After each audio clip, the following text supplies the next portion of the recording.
everyone. We love ourselves a feel-good story here at Sports Buzz. And this week, the world's largest timed cycle race, the Cape Town Cycle Tour, is it. The event attracts 35,000 riders from every corner of the globe each year.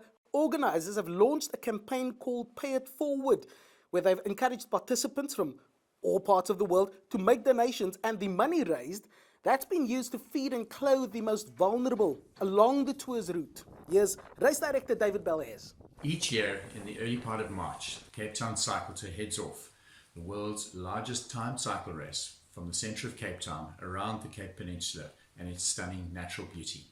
We pass through some of the most amazing communities that come out en masse each year.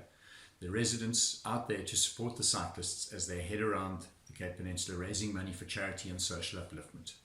This year, as South Africa heads into its 6-month COVID-19 lockdown, the Cycle Tour has decided to pay it forward into those communities that have welcomed us with open arms over these many, many years. Together with the Board of Trustees and cyclists around the world, the Cycle Tour has been able to raise $50,000.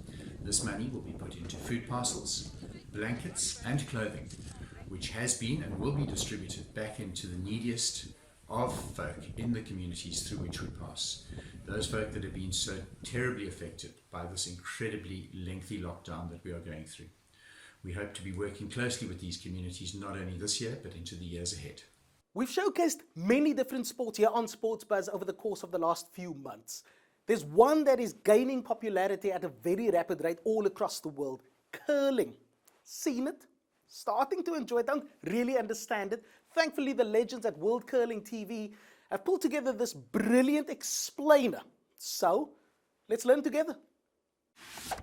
Curling, the game with the ice, and the rocks, and the sweeping, and the yelling.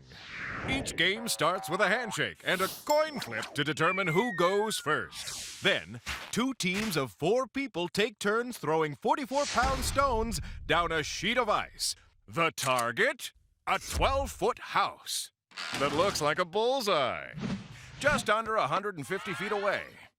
Each team throws 8 rocks, and the team closest to the center after all the rocks are thrown will score the points.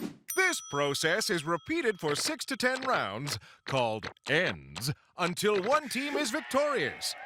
It's just that simple. Or is it? Each team has a captain called the skip. Like a general on the battlefield, the skip calls the shots that will best ensure victory. Stones are delivered with a predetermined rotation, so they actually curl as they travel down the ice. Of course, this is why the sport is called curling. Over the course of each end, players can throw guards to block the house, draws to try to score, or takeouts to remove the opponent's stones. The skips then spend the rest of the time yelling like a crazy person. What they're actually doing is emphatically advising their players to brush the ice in front of the stone. Brushing can drastically affect the speed and direction of the shot. After each team throws its 8 shots, the team closest to the center of the house will score. Or, if they have more than 1 rock closer than the opposition, they count as well. Once all the ends have been played, whoever has the most points wins. Aside from a few dozen other minor details, that's all there is to it. Find a curling facility near you and get started. The next series of clips take a rather unusual turn. It's a segment we'd like to call Expect the Unexpected.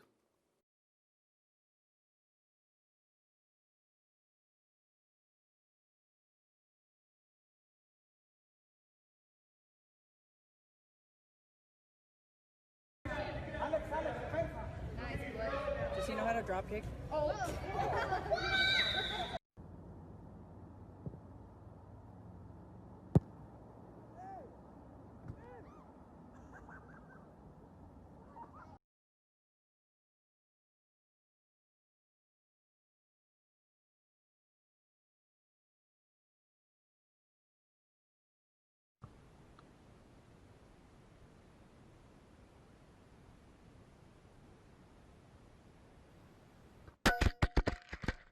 And that brings this particular installment of Sports Buzz to a close. Absolutely appreciated your company. Please, let's keep the conversation going on the social media platforms. Robin Adams ZA on Twitter, Robin Adams TV on Instagram.